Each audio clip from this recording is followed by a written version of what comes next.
I'll be speaking to you about menopause. And just before you scroll away, please listen. If you look at that word menopause, it starts with men. So this is a video not only for women, but also for men. Does menopause affect men? Indirectly. Yes, women should definitely watch, but men should also watch because we're dealing with a condition that has significant impact on a woman's life, her work, her career, her family, her marriage. And so it's expedient that men also pay attention to what I'm about to discuss. This video is going to be in three parts. So the first part, we're going to be focusing on definition, why menopause occurs, perimenopause, and symptoms of menopause. And then in the part two, we'll look at treatment. And then in the part three, we'll look at what to do about specific aspects of menopause. So today, we're going to be focusing on the part one. And so what's the definition? What is menopause? Is the end of monthly cycles, is the end of menses. And this is distinct from menarche, which is the beginning of seeing a female, a young lady seeing her periods. The end is called menopause. So it means the end of the reproductive stage.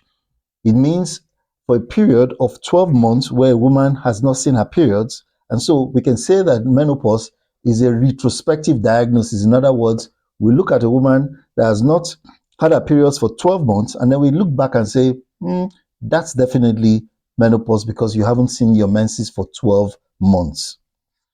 It may also be defined as a decrease in hormone production by the ovaries. If it does occur, within a period of about 45 to 55 years, that's the spectrum, the range in which menopause occurs. It varies from women to, it's not a very definitive figure. It could occur earlier, could occur later, but it varies from woman to woman. And so if it occurs before the age of 45, we say that's early menopause. And so why does it occur?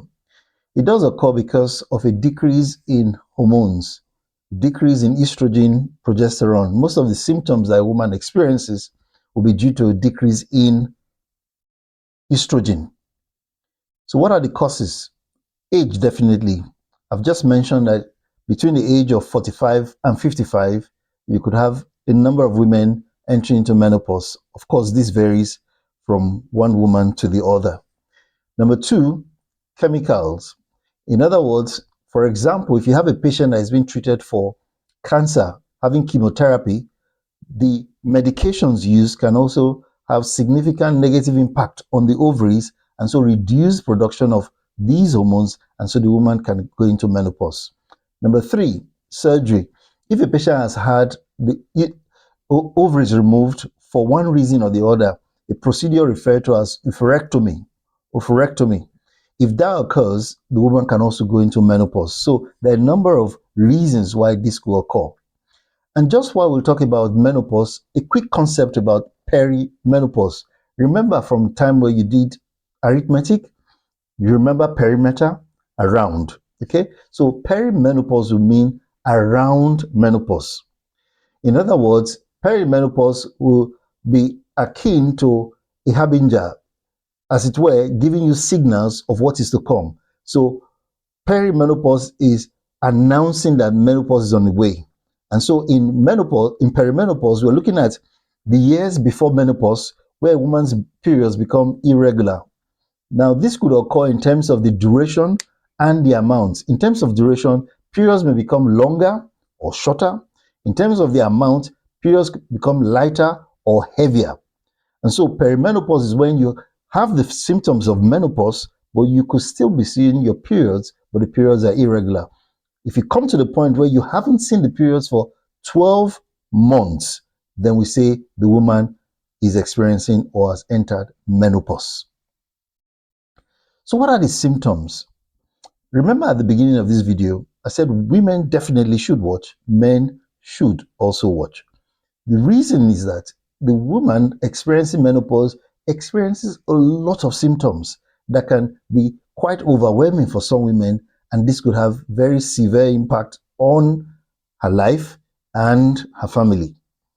The symptoms are quite a number, varies from woman to woman, may not all occur in one person, but if it does occur, if the symptoms do occur, it could be quite overwhelming for some women.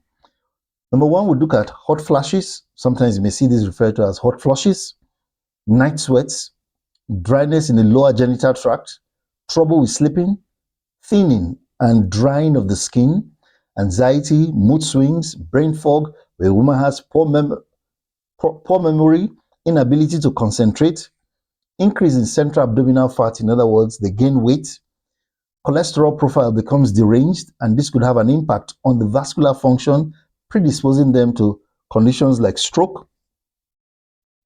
Increased risk of osteoporosis. Osteoporosis is reduced density in the bone. If you have reduced density in the bone, that means there's a predisposition towards developing fractures. Diabetes, this could also occur from the increase in weight. They may have urinary urgency, where there is a sudden, strong urge to urinate. A sudden, strong urge to urinate. They could also have urinary incontinence, where there is unintentional passing of urine. Lack of energy occurs, joint soreness, stiffness, back pain, palpitations, headache, dizziness, dry, itchy skin, tingling sensation, depressive mood, irritability, and reduced libido. Now, just picture for a moment if a woman has even 5 of these symptoms, 3 of these symptoms, or more of these symptoms. Imagine the amount of impact this could have on her day-to-day living. And that's why it's crucially important for you to not only watch this video, but to also look out for the part 2, where we talk about treatment. As terrible, as uncomfortable these symptoms may be, the good news is that something can be done about these symptoms, and I expect you to pay attention to watch the part 2. Thank you for joining.